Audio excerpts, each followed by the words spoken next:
So very good morning guys. Once again I welcome you all in my YouTube channel. So presently we are dealing with the lecture series of machine tool technology. So in continuation with that, a very important topic, that is the forces, analysis of forces in metal cutting.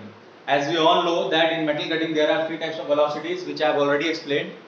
That the tool with which velocity it is cutting is called the cutting velocity. It is denoted by V, and the plane through which the chip flows. So the chip flows with the velocity which is called as Vc, and in the shear plane through which the material moves upward, then again falls down as a chip and flows.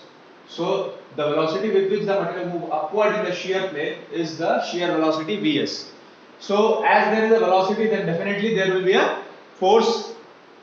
So we have to analyze all those forces, and Merchants has given the conclusion for analysis of these forces. That is why I have written that analysis of forces in metal cutting given by, see here written in Merchant's circle diagram. Merchant has given the analysis. He found that the forces are acting, and they are acting in such a way that all the forces are following a property of circle. What is the property of circle? That if I join two chords, if I join two continuous chords, and the resultant of that chord will be the diameter of the circle.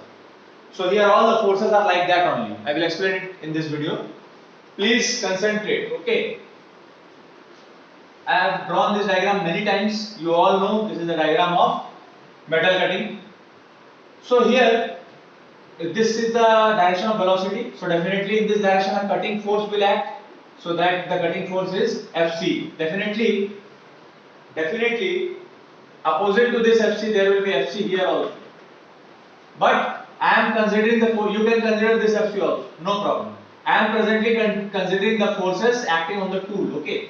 So this Fc is acting on the tool, and equal and opposite Fc will be exerted by the workpiece also to resist that force. Okay. So this is the Fc in the tool, and this is the Fc in the workpiece. Okay.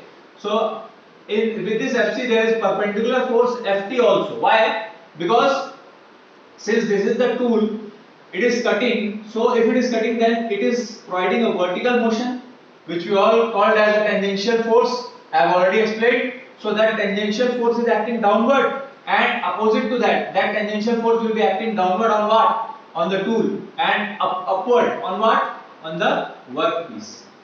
So this is Ft. So I am not considering these forces. These are equal and opposite force. All forces are equal and opposite. So if Fc is here, definitely here will be also Fc.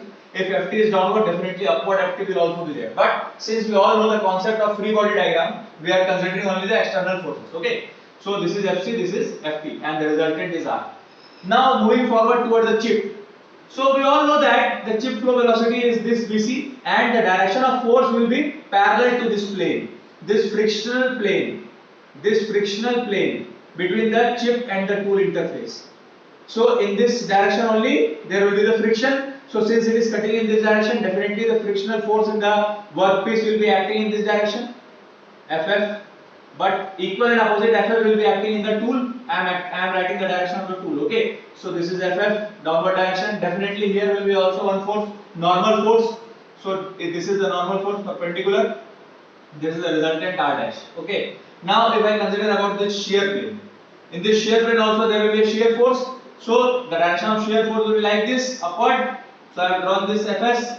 Then definitely normal force will also be there. So it is perpendicular to this. This is Fn, and this is the resultant R double dash. Definitely the Fs will be in downward direction also, and the Fn will be in this direction also, equal and opposite. But I am taking only one direction.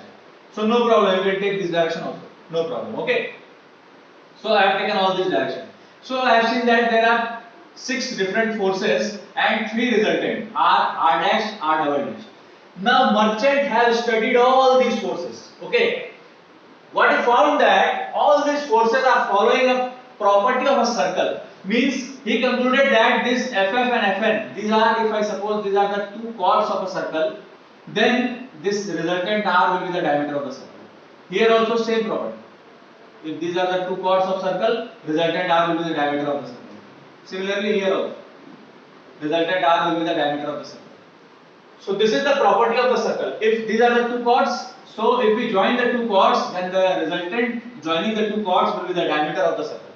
This is the property of circle. So merchant found that all these forces are acting like a following a property of circle. Okay. So if I draw this diagram, enlarged form. Okay. See this diagram I have drawn in enlarged form. So now this is the point of application. Here all the forces are acting. This is the point where all the forces are acting. I have drawn this force triangle, this force triangle, this force triangle in order to make you resemble the things. Actually all these forces are acting at this particular point. So now from this particular point, if I draw all these forces, let us first of all draw this FC and FT. So I have drawn a circle like this. From this point A, I have drawn a force FC, I have drawn a force FT, and this is the resultant R. See, I think this is clear. This is FC, this is FT, and this is the resultant R, isn't it? तो ये देखिए ये वाला triangle मैंने यहाँ बना दिया.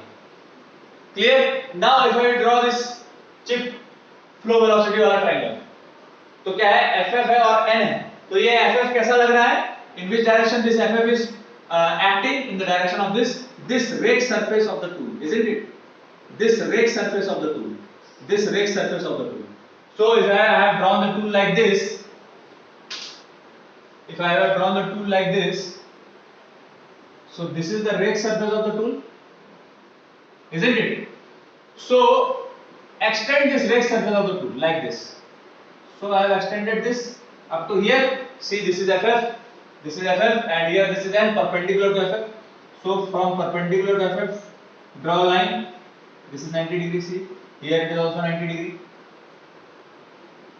So here it is 90 degree. ये यहाँ से लेके आया, रेक सरफेस को मैंने आगे बढ़ा दिया. देखिए FF आ गया, FF को परपेंडिकुलर बना दिया. N यही मीट कर रहा है, ये वाले पॉइंट पे जहाँ FT मीट आ रहा है, सर्कल को मीट कर रहा है, यही मीट कर रहा है. तो इसका भी रिजल्टेंट क्या होगा? ये वाला लाइन होगा. जो R मेरे को पहले मिला था, वही इसका भी रिजल्टेंट होगा. क्लियर? लाइकवाइज अगर मैं आगे बढ़ूं, तो ये क्या है? देखिए FSN वाला. तो ये FSN वाला क्या है? FS शेयर प्लेन लग रहा है. तो ये शेयर प्लेन को मैंने बना दिया. देखिए यहाँ से ये शेयर प्लेन बना दिया FS, और इसका परपेंडिकुलर ड्रॉ कर दिया FS. तो FN मिल जाएगा. ये भी आगे यही मिल रहे थे, जहाँ पे FT और N मिल रहा था. तो FN भी वही मिल गया. देखिए सब एक पॉइंट पे C पे मिल गया. तो इसका और इसका रिजल्टेंट यही होगा. इसलिए मैंने लिखा है, देखिए R डायमीटर हो गया सर्कल का. तो R हो या R डैश हो या R डबल डैश, अपन ने तीन लिखा था. इसको R लिखा था, इसको R डैश लिखा था, इसको R डबल डैश लिखा था. प्रैक्टिकली जब मर्चेंट ने सबको कंबाइन किया तो लिखा वो तीनों एक ही है. R हो या R डैश हो या R डबल डैश हो, तीनों एक ही है. और वो तीनों क्या है? Diameter of circle. क्लियर? तो ये आपका मर्चेंट सर्कल डायग्राम बन गया. समझ में आया? अब सारे एंगल्स आपको पता है पहले से. ये रेक एंगल होता है अल्फा, ये शियर एंगल होता है फाई. तो ये अगर वर्टिकल से एंगल अल्फा है, तो डेफिनेटली ये वर्टिकल से भी एंगल अल्फा ही होगा. तो देखिए अल्फा बना दिया, और ये शियर एंगल फाई है. क्लियर? अब अगर ये अल्फा है, ध्यान दीजिएगा, ये बीटा है. बीटा में क्यों लिखा उसको? क्योंकि बीटा क्या होता है? Friction angle. मेरे को पता है क्या होता है, mu is equal to tan beta. ये फ्रिक्शन एंगल होता है. और tan बीटा अगर मैं लगाऊं तो क्या होगा? यहाँ पे tan बीटा अगर लगाओगे इस ट्रायंगल में, देखो ये 90 डिग्री ट्रायंगल है, ट्रायंगल ABC. tan बीटा अगर लगाऊं तो क्या आएगा? FF अपॉन N आएगा. तो ये क्या हो जाएगा? FF upon N. ये कोएफिशिएंट ऑफ फ्रिक्शन होता है. तो इसका आप इनवर्स निकाल लो, tan inverse FF upon N का, तो आपको बीटा मिल जाएगा. तो beta is nothing but the friction angle. तो अब अगर देखिए ये बीटा है, ये 90 डिग्री है, तो डेफिनेटली ये वाला एंगल क्या होगा? 90 माइनस बीटा होगा. ये मैंने लिख दिया 90 माइनस बीटा. अब अगर आप देखेंगे तो ये FC और ये वर्टिकल लाइन, ये एक 90 डिग्री एंगल बना रहा है. अब ये 90 डिग्री एंगल बना रहा है, मुझे एक टोटल एंगल चाहिए. ये अल्फा मेरे को पता चल गया, ये 90 माइनस बीटा मुझे पता चल गया. ये वाला एंगल बचा है, इसको मैंने x नाम दे दिया. टोटल 90 है, तो मैं क्या कर सकता हूं? x plus 90 minus beta plus alpha is equal to 90 degree. वही क्यों सॉल्व किया तो x क्या आ गया? Beta minus alpha. x की वैल्यू आ गई बीटा माइनस अल्फा. तो सारे एंगल मुझे मिल गए. अब कुछ नहीं है, बस ट्रिग्नोमेट्री खेलना है, सारे फोर्सेस आ जाएंगे. और यही फोर्सेस आपको न्यूमेरिकल में सॉल्व करने पड़ते हैं. इसी का डेरिवेशन भी आता है, एकदम इजी है. देख लीजिए, कोई दिमाग में लगाना. तीन फोर्सेस है, कटिंग फोर्स FC और उसका परपेंडिकुलर FT. फिर चिप वाले फोर्स में फ्रिक्शनल फोर्स FF, उसका परपेंडिकुलर N. शियर वाले में फोर्स FS, उसका परपेंडिकुलर FN. ये 6 फोर्स है, इजीली निकल जाएगा ये डायग्राम से. तो पहले मैं ट्रायंगल ABC ले लेता हूं. तो ये A, ये B, ये C, ये वाला ट्रायंगल. इसमें अगर मैं cos बीटा लगाऊं तो cos बीटा क्या होता है, बेस अपॉन हाइपोटेन्यूज, तो BC upon AC, BC upon AC, देखो n अपॉन r, तो यहां से आपको n मिल जाएगा r cos बीटा। इसी में अगर साइन लगा दो तो परपेंडिकुलर अपॉन हाइपोटेन्यूज, तो क्या हो जाएगा AB upon AC, AB upon AC, FF upon r, ये देखिए AB upon AC, FF upon r, तो यहां से आपको FF मिल जाएगा r sin बीटा। फिर दूसरा ट्रायंगल ले लो ADC, ADC ये वाला ट्रायंगल, इसमें एंगल क्या है, बीटा माइनस अल्फा। तो यहां अगर मैं cos बीटा माइनस अल्फा करूं तो cos बीटा माइनस अल्फा क्या हो जाएगा, बेस अपॉन हाइपोटेन्यूज, मतलब AD अपॉन AC, ये देखो cos beta minus alpha AD upon AC होगा ये, सॉरी इसको DC लिख दिया ना, AD अपॉन AC। तो क्या हो जाएगा, देखो FC upon R, FC upon R, तो यहां से FC की वैल्यू आ गई R cos beta minus alpha. Similarly sin beta minus alpha लूंगा तो क्या हो जाएगा, परपेंडिकुलर अपॉन हाइपोटेन्यूज, तो क्या हो जाएगा DC अपॉन AC, ये देखिए DC अपॉन AC, तो DC क्या है FT और AC क्या है R, तो FT अपॉन R, तो FT इज इक्वल टू क्या आ गया, R sin beta minus alpha. ADC हो गया। दूसरा ट्रायंगल क्या बच गया, AEC, ये एक ट्रायंगल बच गया, इसमें भी साइन क्रॉस लगाओ, तो ये AEC में एंगल क्या लिखिए, ये वाला एंगल, तो ये टोटल एंगल क्या है, बीटा माइनस अल्फा प्लस 5, तो इसका बीटा माइनस अल्फा प्लस 5 का आप साइन ले लो, तो sign beta minus alpha plus 5 लोगे तो क्या आ जाएगा, EC perpendicular upon hypotenuse AC, तो देखो EC अपॉन AC कर दिया। EC क्या है मेरे पास, FN और R, FN अपॉन R आ गया, तो यहां से FN इज इक्वल टू क्या हो गया, R sin beta minus alpha plus 5। Similarly cos beta minus alpha plus 5 लोगे तो बेस अपॉन हाइपोटेन्यूज, तो क्या हो जाएगा AE अपॉन AC, तो लिखा है AE अपॉन AC, और AE क्या है FS और AC क्या है R, FS अपॉन R, तो यहां से FS आ गया R cos beta minus alpha. ठीक है, तो देखिए एकदम सिंपल, सारे फोर्सेस को अपन ने निकाल लिए। ठीक, समझ आ गया। अब इसको जल्दी से बना लीजिए, नोट कर लीजिए, मैं तब तक फिर इसको मिटाऊंगा मैं ना। अब इसमें एक कॉन्सेप्ट और बचा है, एरिया वाला, शेयर, एरिया ऑफ शेयर, वो बता देता हूं, इसको जल्दी नोट कर लीजिए।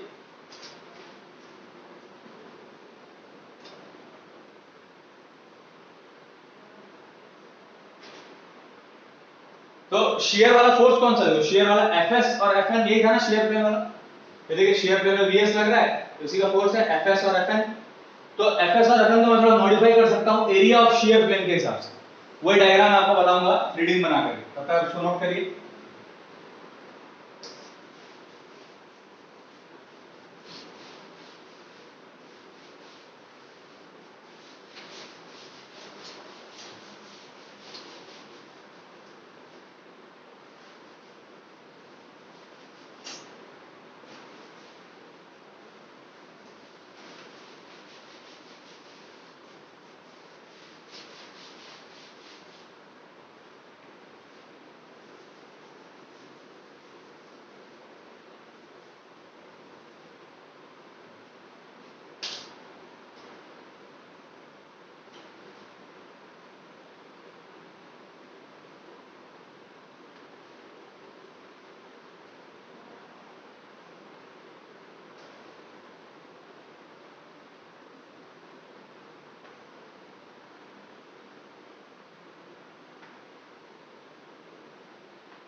ठीक है, अब इधर ध्यान दीजिए, ये नोट कर लिया आपने।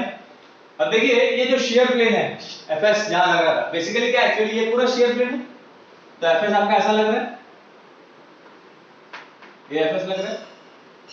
ठीक है, ये शेयर प्लेन एफएस है, ये T1 है।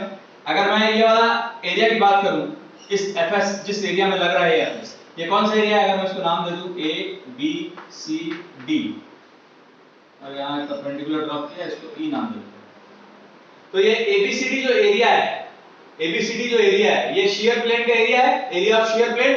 तो एफएस इसी पर्टिकुलर एरिया में लग रहा है, इजंट इट? तो अब देखो, अगर मैं शेयर स्ट्रेस निकालना चाहूं, निकाल सकता हूं। क्या होगा? Shear stress shear force upon shear area, ठीक है? तो एफएस अपॉन एरिया, एरिया क्या होगा? Area of rectangle ABCD. तो क्या होगा? ये वाला डिस्टेंस बीसी इनटू एबी, ये कर दूंगा तो एरिया आ जाएगा कि नहीं रेक्टेंगल का? तो बीसी से मुझे पता है डब्ल्यू, लेकिन एबी नहीं पता मुझे, तो एबी निकल जाएगा ना। देखो ये डिस्टेंस क्या है? टी1 है, एई जो है वो क्या है? टी1 है, और ये एंगल फाई है। तो यहाँ पे आप एबी आराम से निकाल सकते हो, परपेंडिकुलर अपॉन हाइपोटेन्यूज। अगर आप यहाँ पे साइन फाई लगाए, sine phi is equal to क्या हो जाएगा? BE upon AB. तो बीई क्या हो जाएगा? टी1 अपॉन एबी। तो यहां से मेरे को एबी मिल जाएगा टी1 upon sine phi, isn't it? ये AB आ गया।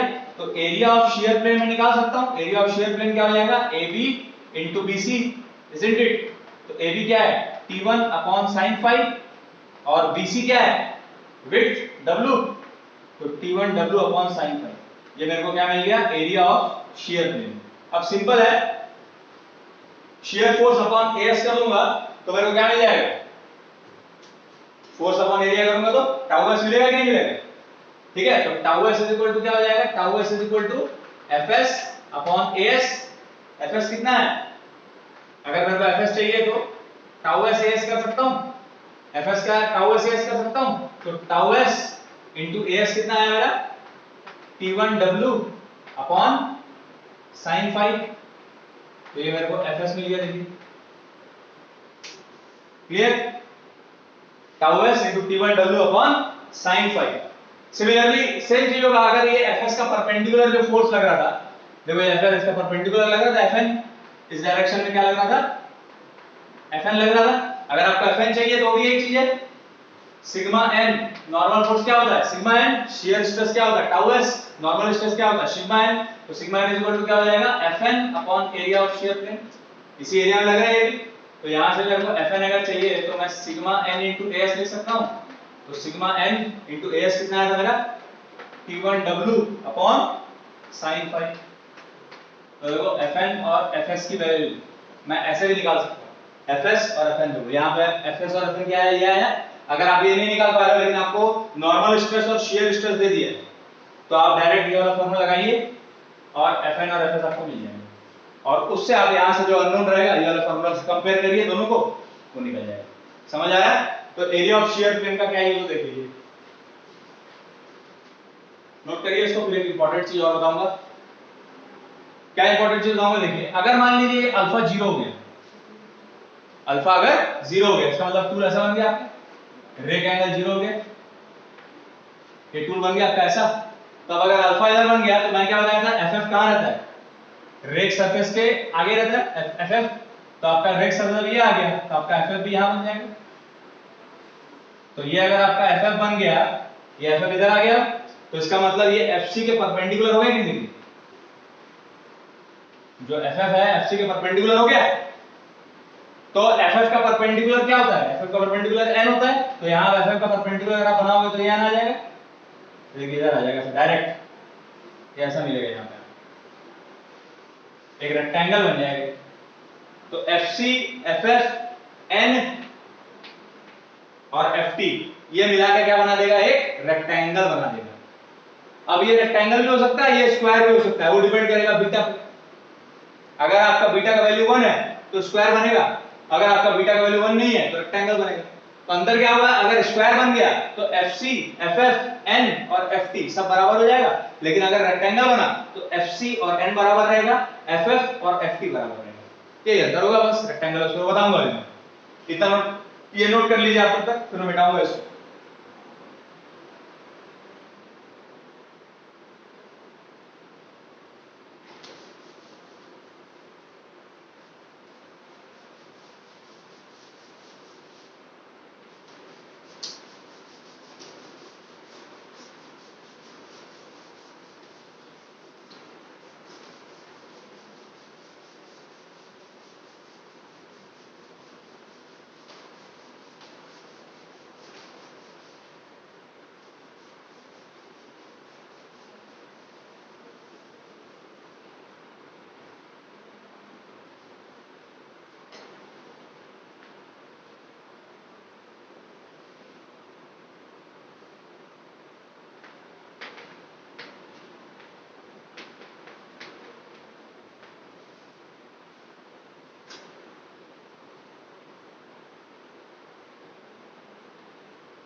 देखिए अल्फा 0 है, रेक एंगल 0 हो गया, तो ये इसके रेक एंगल को आगे बढ़ाओगे तो आपको एफ एफ मिलेगा, एफ एफ बना दिया, और एफ एफ का परपेंडिकुलर बनाओगे तो क्या मिल जाएगा आपको, एन मिल जाएगा, और ये तो है ही आपका एफ सी और उसका परपेंडिकुलर एफ टी, ये आपके दोनों एक जगह मिल जाएगा।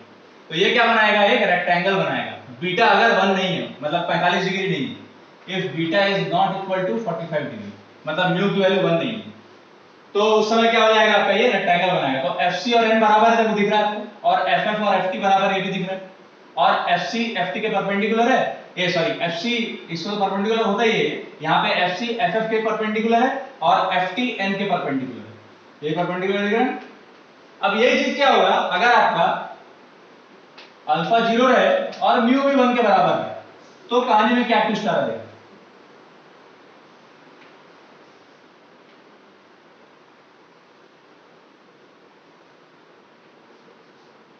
अभी भी देखिए अल्फा 0 ही है, रेक एंगल 0 है, लेकिन अब ध्यान दीजिए क्या अंतर हो गया।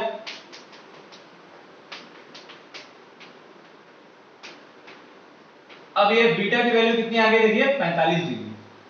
अब बीटा की वैल्यू 45, मतलब म्यू 1 है, म्यू इज इक्वल टू क्या होता है, tan बीटा, और ये 1 के बराबर है, तो बीटा इज इक्वल टू कितना आ जाएगा यहाँ से 45 डिग्री। तो बीटा अगर 45 डिग्री हो रहा है, बीटा 45 डिग्री हो रहा है, मतलब tan beta is equal to F F upon N. तो 45 है, मतलब tan 45 क्या होता है, 1 होता है, तो एफ एफ बराबर एन आ गया यहाँ से।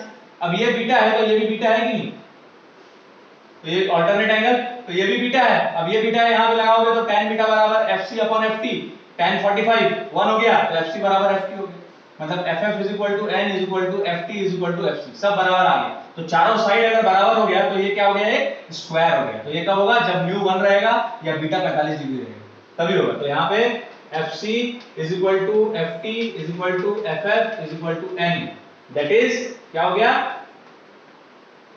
एफ सी comma ft comma ff comma n will form a square, clear है। तो ये क्या बना देगा, स्क्वायर बना देगा। तो जब यहाँ पे ये कंडीशन है तो देखो रेक्टेंगल बनाना, और यहाँ पे क्या बनाएगा, स्क्वायर बनाएगा। तो ये बहुत इंपॉर्टेंट कंक्लूजन है, न्यूमेरिकल में ऐसे ही कंफ्यूज करता है, गेट में ऐसे ही न्यूमेरिकल देके कंफ्यूज करेगा, ठीक है। तो आप अल्फा 0 देख दिए, आपने सिंपल रेक्टेंगल बना के बना दिया, लेकिन आपने देखा नहीं कि सभी बराबर है, ये आपने सभी को बराबर मान लिया, आपने देखा नहीं कि बीटा 45 डिग्री है ही नहीं, म्यू 1 है ही नहीं, तो ये आपका स्क्वायर तो नहीं होगा ना, रेक्टेंगल होगा।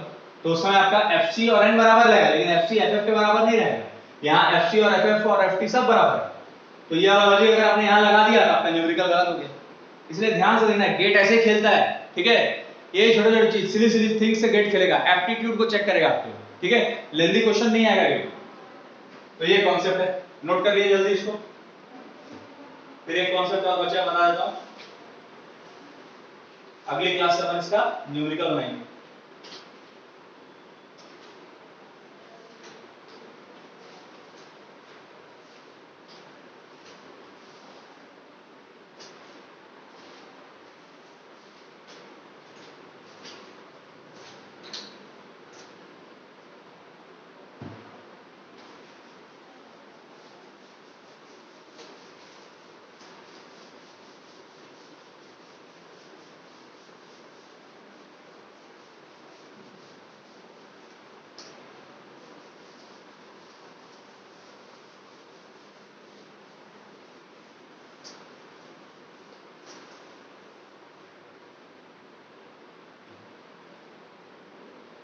अब देखिए एक चीज, मैं मटेरियल रिमूवल रेट, ये न्यूमेरिकल बहुत बार पूछता है, ठीक है।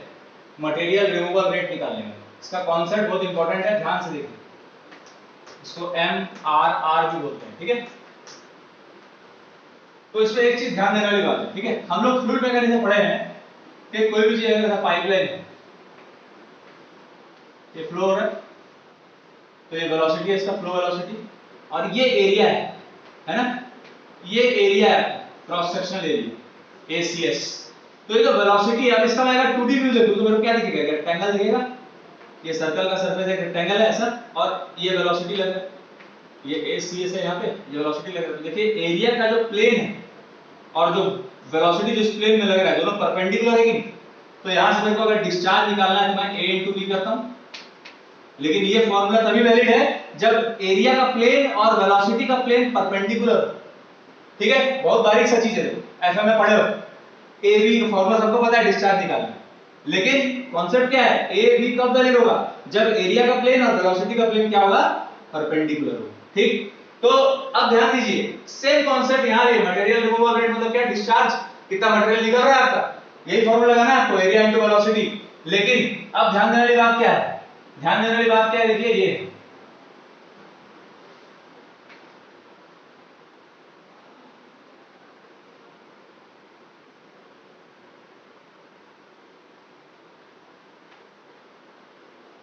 अभी क्या देखा अपन ने, यहां पे हमारा शियर फोर्स लग रहा है ऐसा, इस वाले प्लेन में, इस वाले प्लेन में लग रहा है शियर फोर्स। अच्छा, और वेलोसिटी जो लग रहा है वो क्या है, ऐसा लग रहा है, ये वेलोसिटी है, ठीक, cutting velocity. Material removal rate में शियर का तो बात नहीं है ना, मेरे को कौन सा चीज लेना पड़ेगा, जो कटिंग वेलोसिटी है। तो कटिंग वेलोसिटी मतलब ये वेलोसिटी जो लग रहा है इसके परपेंडिकुलर में जो एरिया होगा। तो अब देखो जो शियर प्लेन का जो एरिया था, ये वाला एरिया, आप अगर इस एरिया में लगा दोगे तो सही होगा क्या, ये एरिया ऐसा इंक्लाइंड है, वेलोसिटी तो हॉरिजॉन्टल लग रहा है। अपन ने देखा है कटिंग वेलोसिटी हॉरिजॉन्टल लगता है, जिसके कारण से हमारा एफसी हॉरिजॉन्टल लगता है, एफसी हॉरिजॉन्टल दिख रहा है डायग्राम में। तो कारण क्या है, क्योंकि वेलोसिटी जो कटिंग टूल का वेलोसिटी है वो ऐसा है, कटिंग वेलोसिटी हॉरिजॉन्टल है।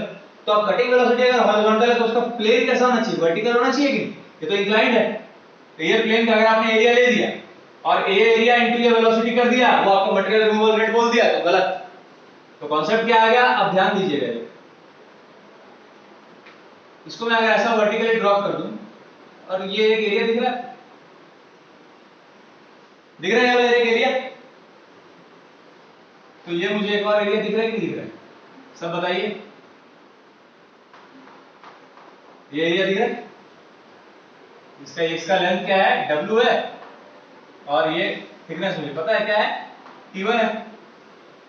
तो मेरे को ये जो एरिया आया, ये वाला एरिया, ये मेरा क्रॉस सेक्शनल एरिया हुआ इस वाले वेलोसिटी के लिए। तो मेरे को अगर मटेरियल रिमूवल रेट निकालना है तो फॉर्मूला क्या हो जाएगा, ACS into V, और ACS मेरा क्या आएगा, T1 into W into V। तो ये मेरा MRR आ जाएगा। क्लियर, समझ में आ रहा है।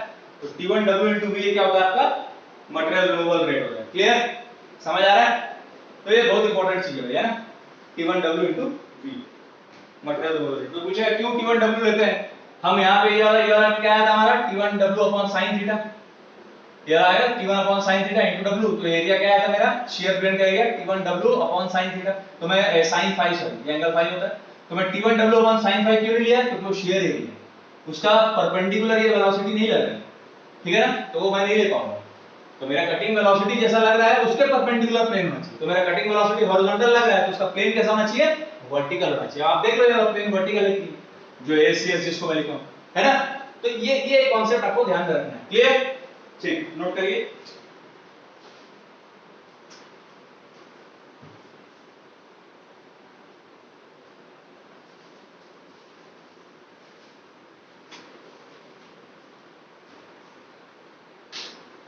चलिए नोट कर लिया, इसको मिटा रहा हूं। तो छोटा सा चीज था, देखिए मटेरियल रिमूवल रेट, लेकिन एक कॉन्सेप्ट आपको पता होना चाहिए, याद कुछ नहीं रखना। अब देखिए आप ये कॉन्सेप्ट मैंने समझा दिया आपको, मटेरियल रिमूवल रेट हमेशा याद रहेगा, याद रखने की जरूरत नहीं है। आप डायग्राम ड्रॉ करो, साइड में रफ में खुद ही निकाल सकते हो, ठीक है।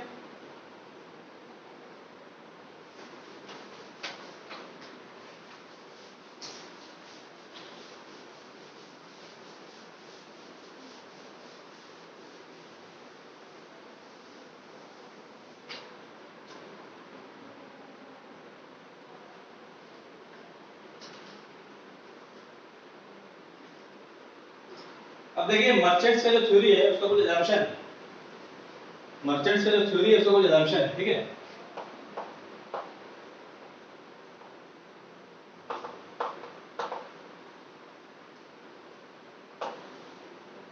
अपन ने मर्चेंट सर्कल डायग्राम वगैरह सब देख लिया, तो उसका असम्पशन भी हमको पता होना चाहिए। वो असम्पशन क्या है, बोलता है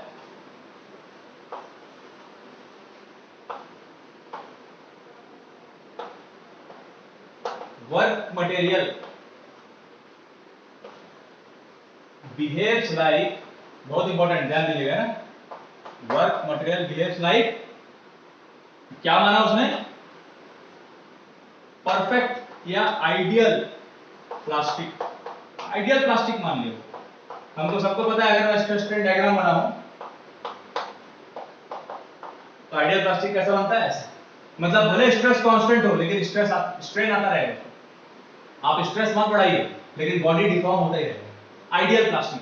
ठीक है, एक्चुअली नहीं होता ऐसा, लेकिन वो मान लिया कि आइडियल प्लास्टिक हो रहा है। ठीक है, दूसरा क्या मान रहा है वो, second assumption, shear strength and friction angle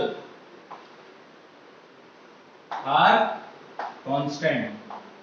मतलब वो क्या बोल रहा है कि टाउ एस और बीटा कांस्टेंट होता है। एक्चुअली नहीं होता है, एक्चुअली ऐसा नहीं होता। क्यों नहीं होता, क्यों नहीं होता? क्योंकि हमको पता है देखो ये डायग्राम है, ये डायग्राम, अब डायग्राम में शेयर प्लेन यहाँ आया, ठीक, जरूरी है कि हर बार यही एंगल में शेयर प्लेन रहेगा? ऐसा भी हो सकता है, ऐसा भी हो सकता है। कई वर्कपीस में यहाँ पे शेयर प्लेन आ गया, मान लो यहाँ से उखड़ गया, इतना दूर नहीं जा पाया वो, तो क्या हो गया? तो इसलिए इसका मतलब क्या है कि ये जो शेयर प्लेन चेंज हो रहा है तो उसके कारण से क्या हो जाएगा, आपका शेयर स्ट्रेंथ कांस्टेंट नहीं रहेगा और दूसरा फ्रिक्शन एंगल भी कांस्टेंट नहीं रहेगा। क्यों? क्योंकि क्या है, एक चिप अगर निकल रहा है इससे, ऐसा टच करके देखिए, मैं यहाँ बना देता हूँ डायग्राम। मेरा कटिंग टूल है और यहाँ से ये चिप निकल रहा है, ठीक।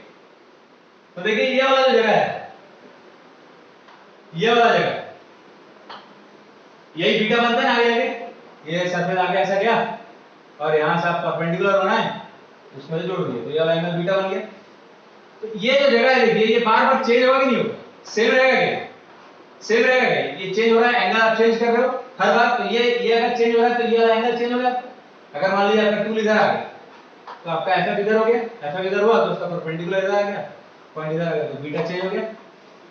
तो इसका मतलब क्या है, जो फ्रिक्शन एंगल है वो कांस्टेंट नहीं है, जो शियर स्ट्रेंथ है, शियर प्लेन चेंज होता रहता है, तो टाउ एस भी कांस्टेंट नहीं है, लेकिन मान लिया, ठीक है। तीसरा क्या बोल रहा है, एक्चुअल कंडीशन में नहीं होता, ये असम्पशन है। अब क्या कर सकते हैं, बिना असम्पशन के अपन कोई भी चीज प्रूव नहीं कर पाएंगे, बहुत ज्यादा टफ हो जाएगा। थ्योरी इन्वॉल्व्स मिनिमम एनर्जी, ये मान लिया उसने, मैक्सिमम एनर्जी पे काम नहीं करना, मिनिमम एनर्जी पे काम करना, ये उसने मान लिया, ठीक है। चलिए नोट कर लीजिए। अब देखिए बाकी सिंपल है, उसी फॉर्मूले से अपन डिराइव करेंगे जो फॉर्मूला अपन पहले निकाल चुके हैं।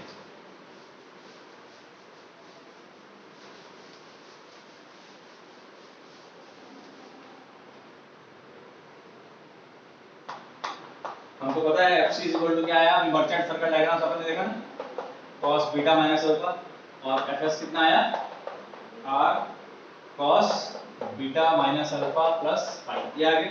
अब मैं अगर इन दोनों को डिवाइड कर दूं, FC अपॉन FS कर दूं, तो क्या आ जाएगा, R cos beta minus alpha upon R cos beta minus alpha plus five, ये आ गया।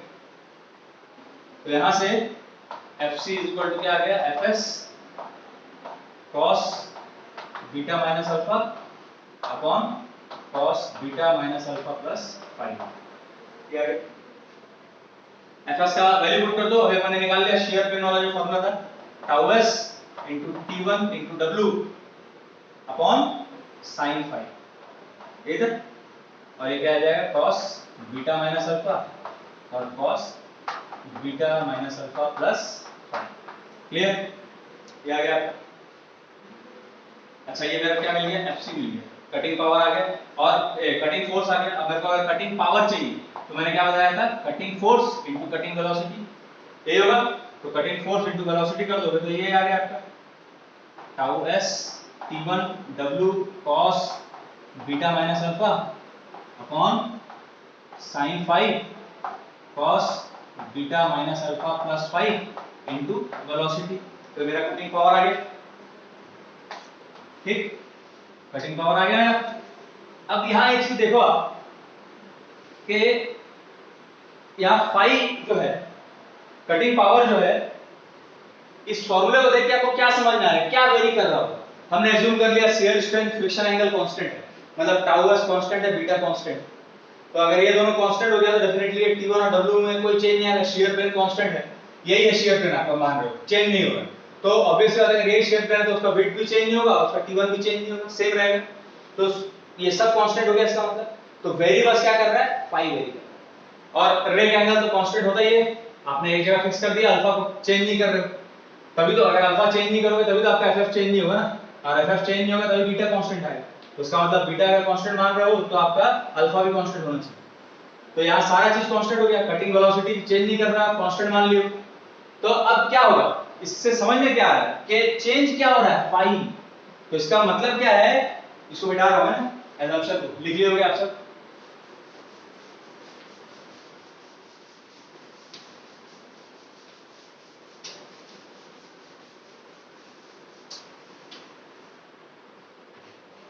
तो देखिए इसका मतलब क्या हो रहा है कि जो कटिंग पावर है वो इनवर्सली वेरी कर रहा है function of phi. Cutting power is an inverse function of phi. तो इसका मतलब क्या है, इसका मतलब क्या है, फॉर मिनिमम, हमारा तीसरा असम्पशन था ना, कटिंग पावर क्या होना चाहिए, मिनिमम होना चाहिए। तो for minimum cutting power, for minimum cutting power, ये जो नीचे का जो वैल्यू है आपका डिनोमिनेटर, वो क्या होना चाहिए, मैक्सिमम होना चाहिए। फॉर मिनिमम कटिंग पावर क्या होना चाहिए, sine phi cos beta minus alpha plus phi should be maximum. Definite सी बात है कि डिनोमिनेटर अगर आपका बड़ा रहेगा तो इस कटिंग पावर की वैल्यू कम आएगी। तो इसका मतलब मैं इसका मैक्सिमम कैसे निकालूं, इसको डिफरेंशिएट कर देता हूं जीरो के रेस्पेक्ट, फाई के रेस्पेक्ट में, और इक्वल टू जीरो कर देता हूं, मैक्सिमम मिनिमम पढ़े ना हम लोग। तो मैं d by D phi of sine phi cos beta minus alpha plus phi ये कर दिया और इसको जीरो से इक्वेट कर दिया। तो यहां से मेरे को फाई की वैल्यू मिल जाएगी मैक्सिमम वाली। अब इसको अगर मैं सॉल्व करूं तो क्या हो जाएगा, देखो ये हो जाएगा sin फाई और ये क्या हो जाएगा minus sin beta minus alpha plus phi. क्या आ गया, cos थीटा का डिफरेंस माइनस sin थीटा होता है differentiation, plus cos beta minus alpha plus phi तो ऐसे आएगा, और sin फाई का डिफरेंशिएशन क्या हो जाएगा, cos phi is equal to 0। ये आ गया आपको। अब इसको अगर सॉल्व किया जाए तो क्या हो जाएगा, देखो ये वाला टर्म को पहले लिख दो, cos phi cos beta minus alpha plus phi, और ये क्या हो जाएगा, ये माइनस साइन को बाहर ले आओ, minus sin phi sin beta minus alpha plus phi is equal to 0। तो देखो cos a cos b minus sin a sin b क्या होता है, cos a प्लस b, तो क्या हो जाएगा cos phi plus beta minus alpha plus phi is equal to 0। क्या आ गया, तो ये क्या हो जाएगा cos 2 phi plus beta minus alpha is equal to cos 0 क्या होता है, cos 90, cos 90 is equal to 0 होता है। तो यहां से cos cos कैंसिल हुआ, तो 2 phi plus beta minus alpha is equal to क्या आ गया 90। 2 phi plus beta minus alpha is equal to 90। और ये कंडीशन कब आया, फॉर मिनिमम पावर। ध्यान दीजिएगा इसके लिए, फॉर मिनिमम पावर। तो ये मेरा assumption है, ठीक। तो इसमें मैं मिनिमम पावर का कंडीशन निकाल लिया, 2 phi plus beta minus alpha is equal to 90। तो ये बहुत ही इंपॉर्टेंट है, इसको बताने का मेरा कारण क्या है, न्यूमेरिकल में इसको कब यूज करना है, आपको क्वेश्चन में डायरेक्टली बोलेगा नहीं। आपको बहुत सारा फॉर्मूला पता है आर निकालने का, VC अपॉन V होता है, R cos phi upon 1 minus R sin phi होता है। तो ये सब बहुत सारा फॉर्मूला है आर निकालने का। फिर T1 अपॉन T2 करके चिप थिकनेस रेशियो निकालो तो भी आर निकल जाता है। तो ऐसा करके बहुत सारा फॉर्मूला, लेकिन आप अगर एग्जाम में फंस गए न्यूमेरिकल में और आप आर या T1 T2 या कुछ भी एक फाई कुछ नहीं निकाल पा रहे, सारा आप परम्यूटेशन कॉम्बिनेशन गिरा लिए, आप नहीं निकाल पा रहे, तो आपके दिमाग में तुरंत क्लिक करना चाहिए कि मर्चेंट ने एज्यूम किया था कि हमको डिराइव करना है किसके लिए, मिनिमम पावर के लिए, और मिनिमम पावर के लिए ये वाला कंडीशन वेरी गुड। तब इसको यूज करोगे 2 phi plus beta minus alpha is equal to 90, जो भी एक अननोन रहेगा वो निकल जाएगा।